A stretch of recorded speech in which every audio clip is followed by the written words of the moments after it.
Esse é o Mundo em Revolução e nós vamos falar agora sobre a situação na Ucrânia. Hoje, dia 30 de agosto de 2023, são 6 horas da manhã aqui em Nashville, no Tennessee, 8 horas da manhã no Rio de Janeiro e 2 horas da tarde lá em Kyiv, no momento que eu gravo esse vídeo. Sim, aqui em Nashville são 2 horas a menos que no Rio de Janeiro. Infelizmente tive que acordar mais cedo hoje, mas o vídeo vai sair no horário para vocês, né?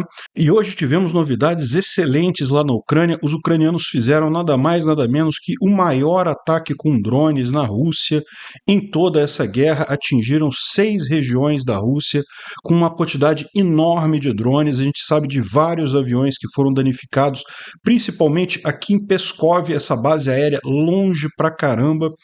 Conseguiram atingir ali várias outras bases aéreas em vários outros lugares da Rússia, também foram atingidos com grandes danos aqui em várias delas. Ninguém esperava isso e agora o pessoal russo está preocupado. Por quê?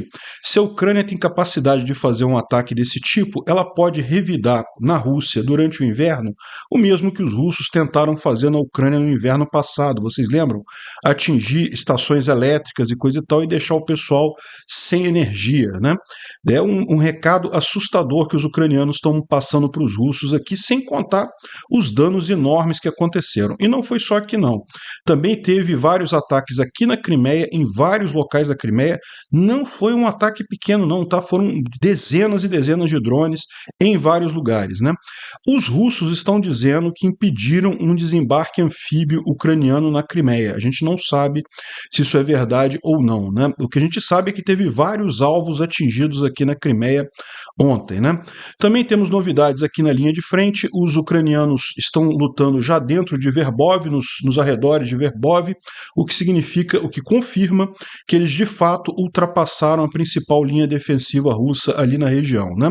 É lógico, existe um descasamento entre linha defensiva e posições onde o combate realmente acontece.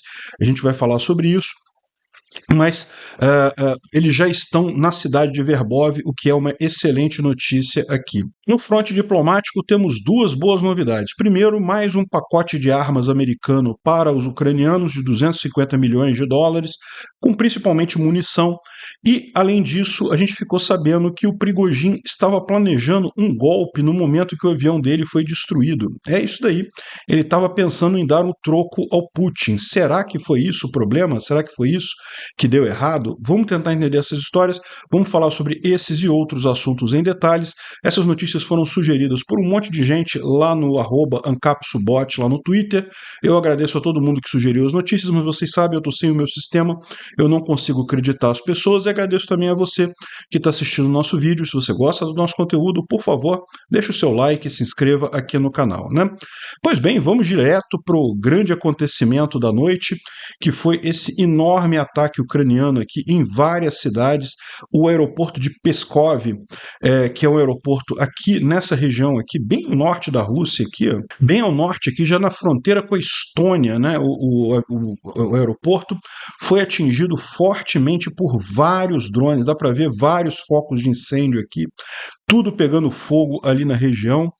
Aqui ó, tem a informação do Dmitry, que é explosões em Pskov, que são os vídeos 1 e 2, depois em Briansk e no Oblast de Orel.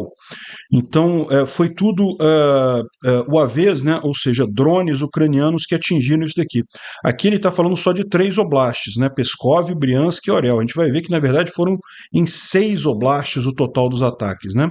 Em Pskov, 4 aviões Il-76, são aviões de carga russos, foram atingidos no campo lá, no campo de pouso, e todos os voos indo e saindo do aeroporto lá foram cancelados, né? E também parece que uma unidade militar na região, que adivinha, é o 76º Grupo dos VDV.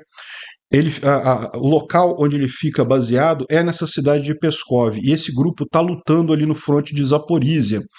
E a gente vai falar sobre isso. Isso aí pode indicar que os ucranianos quiseram justamente mandar um recado para os VDV que estão lutando lá em Zaporizhia, porque é muito comum que as famílias dos combatentes, né, morem próximo das unidades onde eles ficam baseados. Então, ali na região de Pskov, tem muitos familiares de militares que estão no 76º regimento lá do VDV, que está lutando lá em Zaporizhia, né?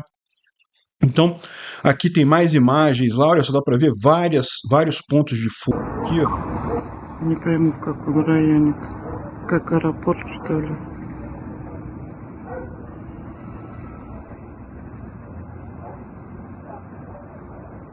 Realmente uma imagem impressionante lá do aeroporto de Pskov.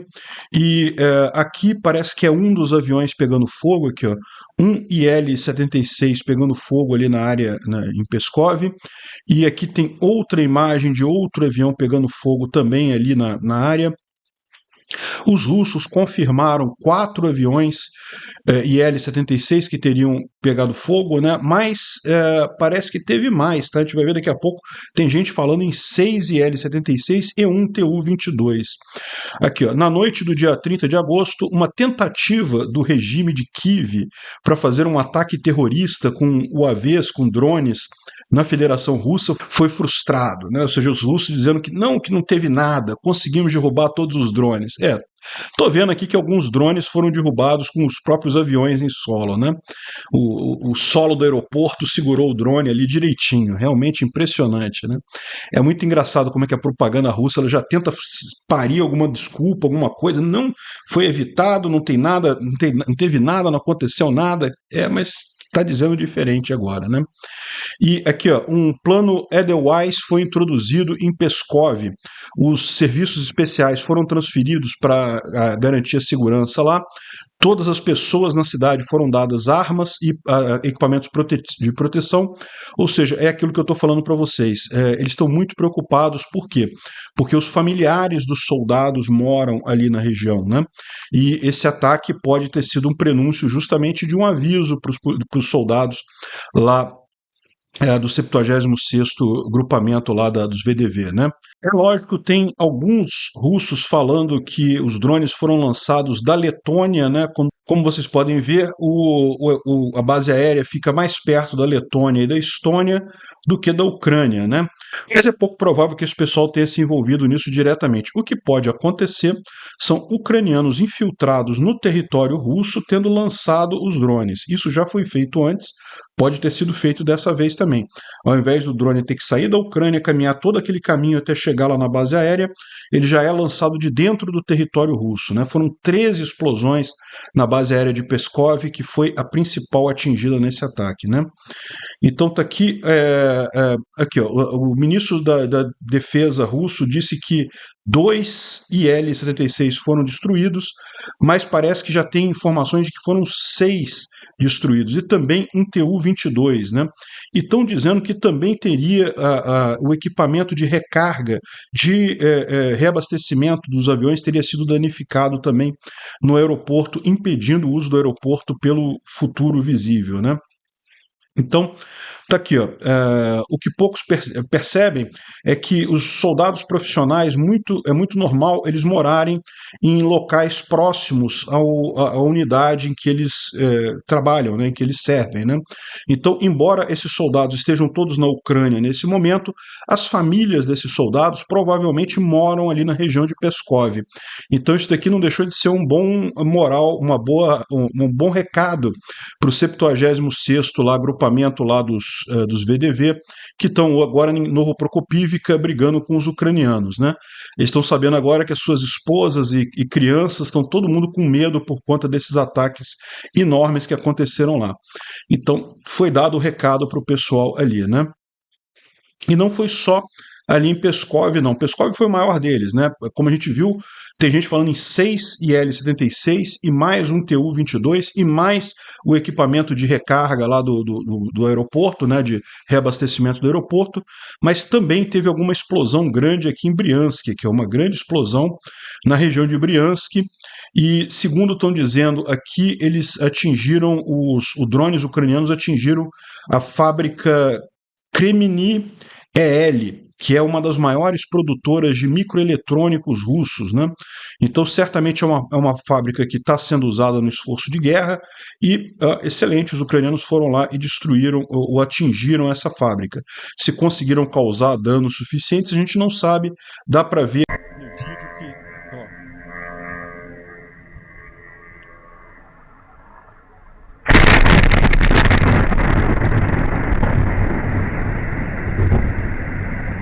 houve uma explosão grande lá. Se teve realmente, se conseguiu atingir o que pretendia, a gente não sabe.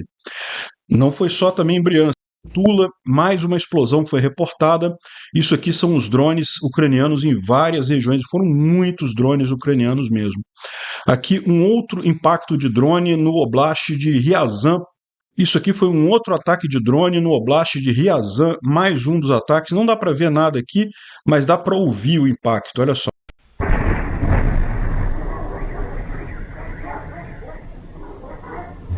E também aqui no Oblast de Orlov, na região de Orlov, também teve um grande clarão ali, uma grande explosão daquela região. Ou seja, teve ataques em várias bases aéreas, né? E hoje de manhã, a televisão da Rússia, que começou com aquele quadrozinho do Soloviev, ali, dos propagandistas russos, né? Que eles ficam falando besteira e coisa e tal, né? Todo mundo ali russete pra caramba. E começaram já falando, bom dia, querida, mas espera, e é bom de alguma forma? O que, que tem de bom nessa manhã e coisa e tal? Me diga o que, que tem de bom, ou seja, até os propagandistas russos estão preocupados porque estão vendo aí a situação bastante complicada para os russos. Os ucranianos fizeram um ataque ontem que os russos não esperavam, né? Os ucranianos já têm há muitos e muitos dias feito ataques até a Moscou. Sempre um dronezinho, 2 drones, 3 drones, né, para causar algum dano e coisa e tal. Mas é lógico, isso tem o objetivo de deixar os russos preocupados, de envolver os russos na guerra, mas principalmente tinha o objetivo de mapear as defesas aéreas russas, né? Fica claro agora. Quando a Ucrânia resolveu fazer de fato um ataque com drones, não foi 2, 3 drones, foram dezenas e dezenas de drones atingindo um monte de lugar. E pelo visto conseguiram sim contornar as defesas antiaéreas russas, porque realmente conseguiram atingir um monte de coisa em vários oblastes, né? O Egor Guzenko, que é o 13th, né, o 13º, um blogger militar russo muito conhecido, ele está falando aqui, olha só, para dizer a verdade, eu não estou mais tão certo sobre algum tipo de vitória a mais. Enquanto todo o país está dançando para as exclamações de aprovação da liderança do país, eu não espero nada bom. Isso apenas vai ficar pior. Eles mataram minha fé em alguma coisa boa. Neste momento, rapazes ordinários, rapazes comuns estão morrendo na linha de frente e eu não consigo ver de outra forma que não seja genocídio. Olha, 13º, toma cuidado, hein? O Igor Girkin começou a criticar essa operação militar especial, entre aspas, né? Essa guerra de invasão da Rússia, da Ucrânia pela Rússia. Ele começou a criticar esse tipo de coisa assim e acabou na cadeia. Aliás, está na cadeia até hoje, né? Os russos, de fato, sentiram esse ataque e sentiram principalmente não só pela perda, que foi muito grande, muitos aviões perdidos, mas também pela possibilidade de outros ataques desse tipo no inverno, né? A gente sabe que a Rússia fez esse ataque contra a Ucrânia no inverno passado, não conseguiu grande coisa usando drones e mísseis.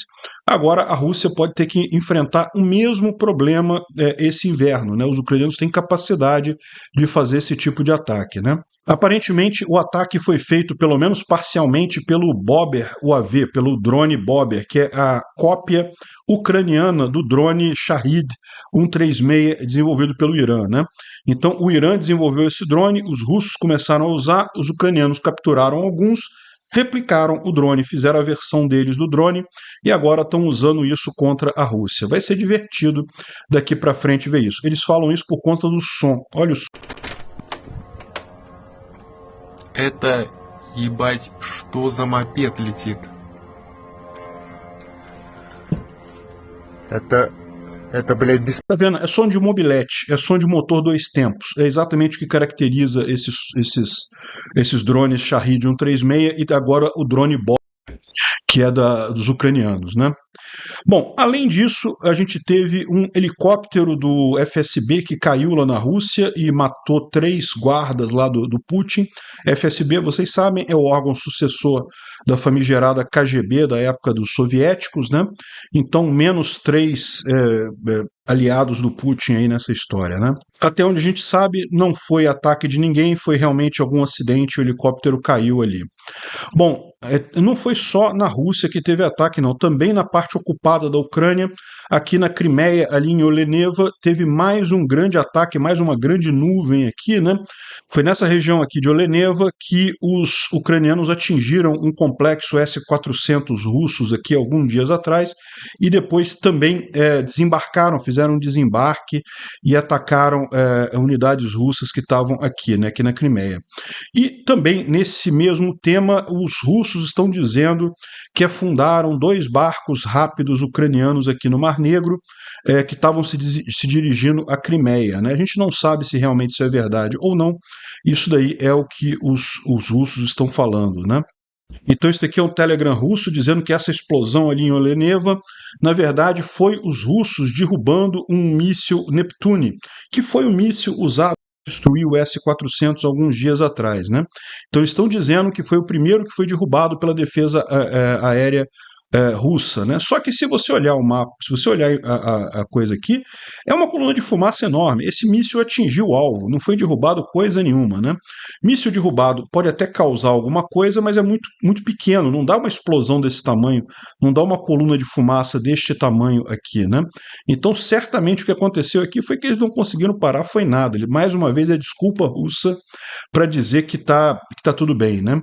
E não foi só lá, não, né? Aqui, ó, Novo Fedorivka, ali na região de Evaptória, tá aqui, ó, o pessoal tomando banho de sol na praia e mais bavóvina aqui atrás, mais nuvem de explosão aqui atrás na praia ali em Novo Fedorivka, né? Novo Fedorivka fica um pouco mais para cá, aqui Evaptória, Novo Fedorivka, essa região aqui da Crimeia, né? Além desses 2 lugares aqui, também teve explosões em Jankoy e aqui em Krasnoperekopsk, que é bem na região aqui da ligação da Península da Crimeia com o continente, né? Então, além dessas 2 coisas que a gente tem evidência visual, teve mais 2 ataques ucranianos que a gente não tem evidência visual, mas que aconteceram aqui em Jankoy, que é uma base russa conhecida aqui, né? Jankoy, essa região aqui, é bem importante, dá para ver que é um grande cruzamento aqui de linhas, tanto férreas quanto linhas rodoviárias, e Novoperekopsk é nesse ponto aqui, justamente onde a Península da Crimeia se liga ao sul da Ucrânia, aqui no continente, né? Então aqui também teve explosões aí ontem. Ou seja, os ucranianos ontem não economizaram drone não, tá? Foi drone para todo mundo, não faltou drone para ninguém nessa história. A gente espera, ao longo dos próximos dias, ter aí a contabilidade certinho do que foi destruído, o que não foi destruído, qual foi o alcance desse ataque, mas pode ter certeza, foi um ataque muito significativo esse, né? Mudou a situação da guerra, esse ataque ucraniano de ontem. A gente já tinha falado no vídeo de ontem que os ucranianos hastearam a bandeira ucraniana ali na margem esquerda do Dnipro, na região das Dachas, ali próximo de Antonivka, né? Só que agora a gente tem um vídeo ainda melhor disso. Olha, eles botaram uma antena, um poste mesmo, botaram um mastro, né, com a bandeira exatamente ali na região das Dachas ali em Antonivka, então já estão se sentindo confortáveis o suficiente para declarar que aquela região ali já está em poder da Ucrânia, né? Isso é uma coisa bastante preocupante para os russos. Vocês sabem que a gente está falando é justamente aqui dessa região aqui de Kherson. Kherson está aqui, Antonivka está aqui, essa cidadezinha aqui, e deste lado de cá do rio, né, em tese, nessa região aqui, o rio, a margem direita ou margem norte é dos ucranianos, a margem esquerda ou margem sul é dos russos, né? Mas os ucranianos já fizeram uma série de cabeças de ponte aqui. Cabeça de ponte é quando você atravessa um rio, atravessa um curso d'água, ou na verdade qualquer obstáculo que você tenha para atravessar e coloca o pé no outro lado, né? E aí, a partir daí, a ideia é que você pode expandir essa cabeça de ponte e isso pode virar uma ofensiva nessa região aqui, tentando tomar os territórios russos, né? Então os ucranianos já fizeram várias cabeças de ponte aqui nessa região, e essa cabeça de ponte aqui de Antonivka é a maior delas, é a que está há mais tempo, e os ucranianos conseguem manter a presença ali há mais tempo, né? Já botaram agora até a bandeirinha lá para marcar presença, né? E um pouco mais acima, ali na região de Kozak e Larehi, os grupos lá do 105º Batalhão Russo, né, que a gente já falou que estão passando aperto por ali. Olha só, atualmente, esse aqui é um blogger russo, né? Região de Kherson não é da Rússia, é da Ucrânia, está ocupada pela Rússia temporariamente. Atualmente existe um grupo de indivíduos nas ilhas que foram mandados para fazer inspeções e determinar as coordenadas dos inimigos, ou seja, os soldados do 205º Batalhão lá russo foram mandados para as ilhas aqui na região de Kozak e Larehi, essas ilhas que tem aqui no meio, tá vendo? São várias ilhas aqui, para tentar identificar onde estariam os ucranianos ali na região. O grupo estabeleceu as coordenadas, mas não teve nenhuma ação tomada pela retaguarda. E existe um limite de 8 munições por dia, ou seja, os russos ali estão sem munição, né? Ninguém consegue tirar o grupo ali das ilhas e agora eles estão sem nada para comer. Eles cozinharam um mouse, né? Um rato, né? E isso não é uma metáfora, ou seja, o pessoal está com problemas lá. Apenas uma lembrança de que a situação dos soldados ali é realmente devido à falta de artilharia, ou seja, eles identificaram onde estavam os ucranianos, mas eles não tinham a munição de artilharia para atingir os ucranianos. O grupo ficou lá preso na região e não consegue sair de lá. Ainda ali na região de Kherson, né, em Nova Kakhovka, que é essa outra cidade mais acima aqui um pouquinho, é a grande base russa aqui na região. Houve um ataque aqui à sede do partido United Russia. O partido United Russia é o partido do Putin, né? E vocês sabem, está chegando a época de eleições na Rússia. Tem uma votação agora em setembro, que é para prefeitos, e tem a votação em março do ano que vem, que é para presidente da República, né? A gente sabe que o Putin vai ganhar a eleição lá, como bem disse o Peskov, é só uma burocracia cara, mas o partido United Russia, o partido do Putin, tem uma divisão ali em Nova Kakhovka e foi explodida pelo pessoal partisão ali da cidade. Excelente notícia. Bom, o DFMON traz para a gente aqui uma informação sobre o 108º Regimento das Forças Armadas Russas, que, segundo estão dizendo aqui, isso daqui ele está falando aqui, ele não sabe se acredita, tá? Eu não tenho opinião sobre o quanto disso daqui é verdadeiro ou próximo da realidade, mas o que ele está dizendo é que o 108º Regimento aqui de guardas, né, ele foi deslocado da região aqui de Kherson para Zaporísia. Isso a gente já falou sobre isso, algum tempo atrás isso já aconteceu. Os russos estão perdendo terreno muito rapidamente aqui na região de Tokmak, de Oryhiv, então eles deslocaram os VDVs do 108º Regimento daqui para cá, desguarneceram essa região aqui, daí que está tão fácil os ucranianos fazerem coisas aqui, só que ao mesmo tempo parece que esse regimento quase inteiro foi destruído ao chegar aqui em Zaporísia, é o que ele está dizendo nisso daqui, né? Esse regimento, que é baseado em Novorossiysk, desde o início da invasão russa, lutou na região de Kherson e quando teve a queda lá em 2022, teve perdas muito pesadas, quando os ucranianos retomaram a margem direita do rio de Dnipro, né? No início de agosto de 2023, devido à falta de reservas na região de Robotyne, Kopane, Robotyne e Verbov, né? Essa região aqui, Kopane fica aqui, Robotyne aqui, Verbov aqui, são as 3 cidadezinhas, né? O 108º Regimento foi transferido de Kherson para Melitopol e dali para a retaguarda em Robotyne e Verbovo, né? O canal Z Propaganda disse que eles, depois desse combate heróico e coisa e tal, eles teriam grande sucesso em destruir o exército ucraniano, só que esse caminho heróico acabou tão cedo quanto começou.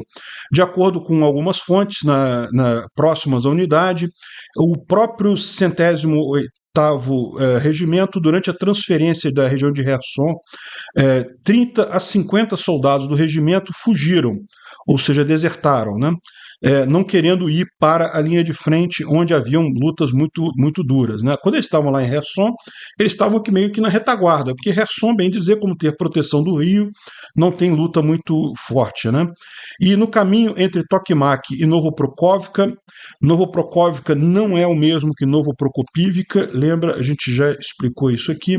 Novoprokopivka, os ucranianos estão lutando aqui nessa cidade, mas tem também Novoprokhovka, que fica aqui, ó, mais ao norte aqui, próximo de Bilorohíria e é nessa região aqui mais para cima, né? No caminho de Tokmak para Novoprokhovka, a coluna do regimento foi visto pelos ucranianos e chegou e teve fogo de HIMARS e artilharia. Como resultado, de acordo com várias fontes, um terço a metade do pessoal foi morto ou ferido, de 230 a 350 pessoas, incluindo oficiais. Como as unidades militares russas dizem, o regimento é praticamente incompetente, ou seja, não tem mais capacidade de batalha, né? O que sobrou do 108º está agora ocupando posições na área de Novoprokhovka, mas não tem capacidade de batalha, né?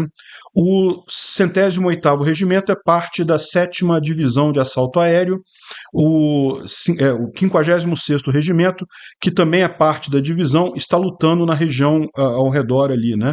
Próximo a Verbovo e coisa e tal. Como alguns oficiais disseram, grandes esperanças eram colocadas nesse regimento 108º e a unidade deveria fazer um contra-ataque na região de Robotny e Verbovo e retornar às posições perdidas por os ucranianos, só que o regimento não chegou a chegar lá, acabou todo mundo morrendo, né?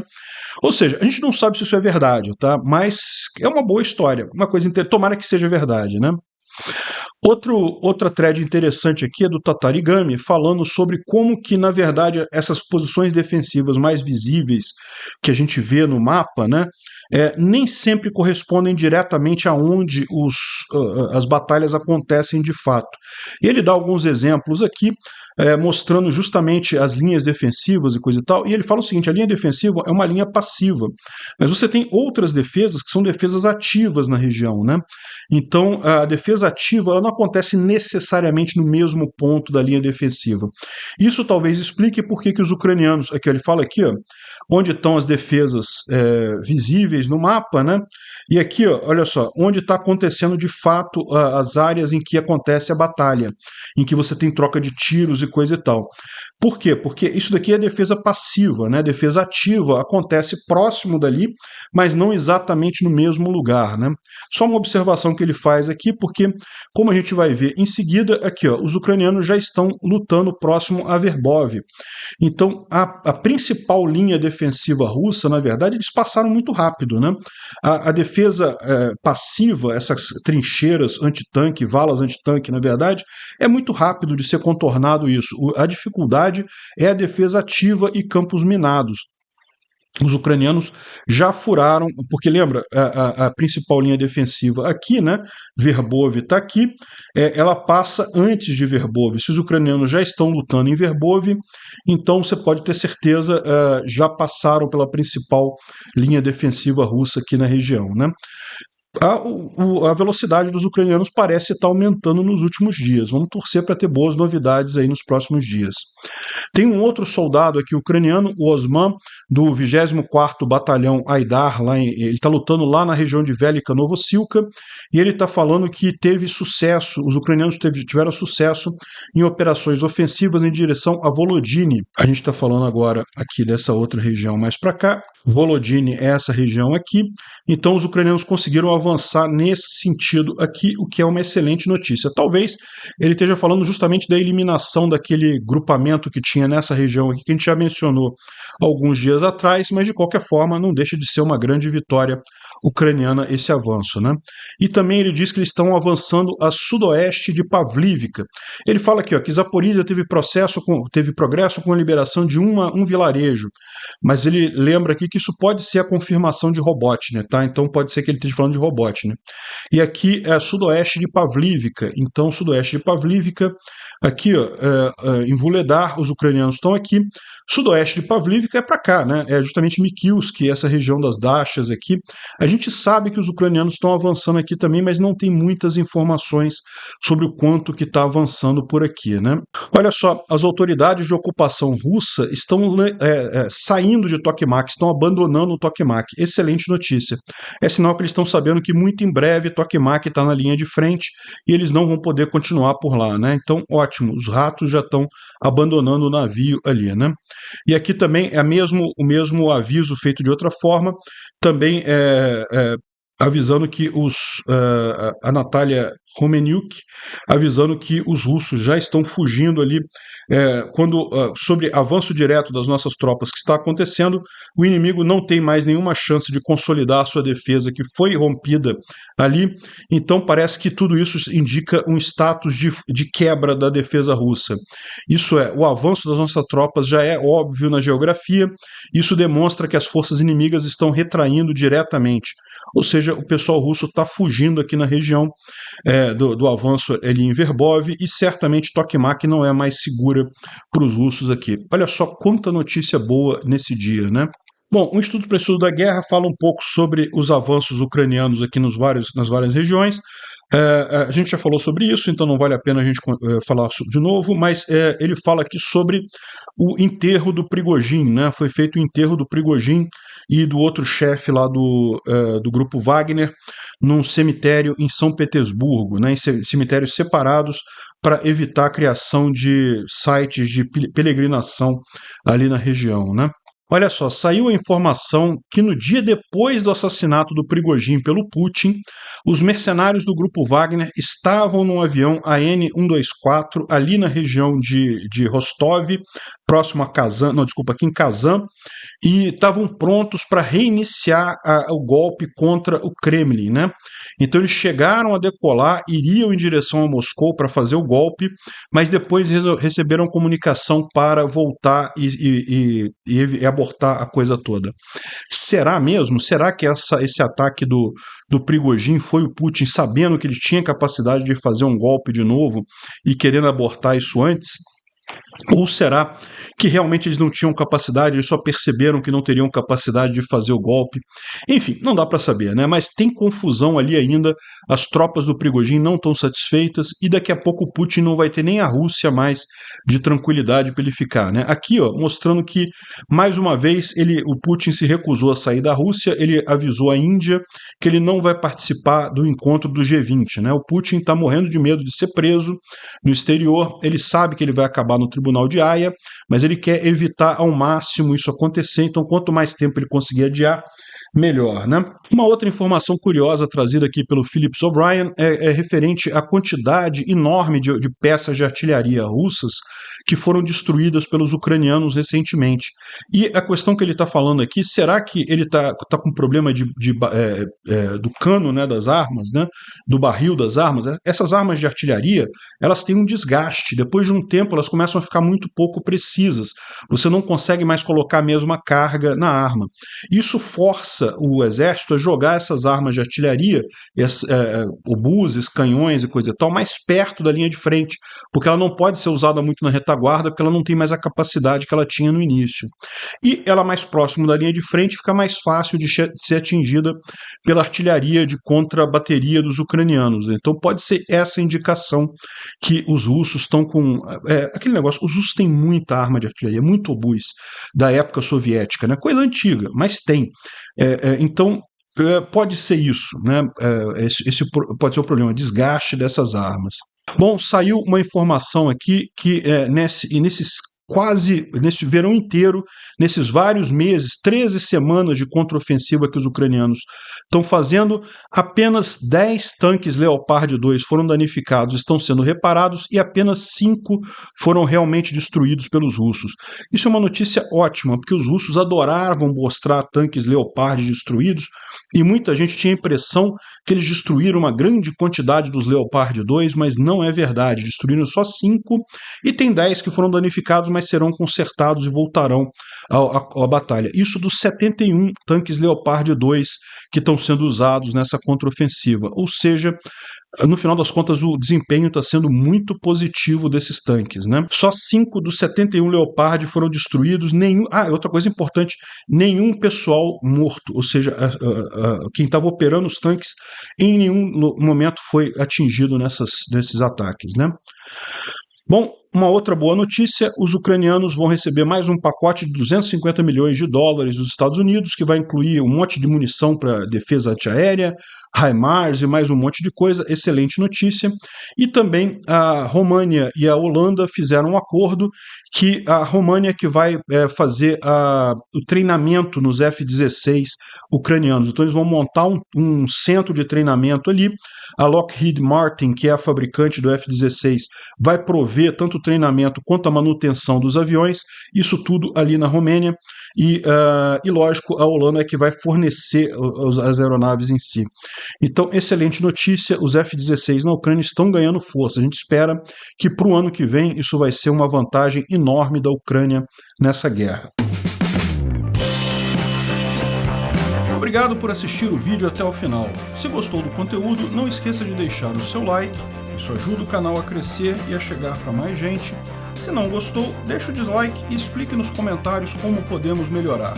Comente também sugestões de temas que podemos trazer por aqui. Comentários insultuosos ou defendendo ditaduras e criminosos de guerra serão sumariamente bloqueados. Agradeço a compreensão. Se ainda não é inscrito no canal, considere se inscrever clicando no botão inscrever-se abaixo e marcando a campainha para todos os avisos. Se quiser ajudar o canal, veja no nosso site como você pode fazer isso.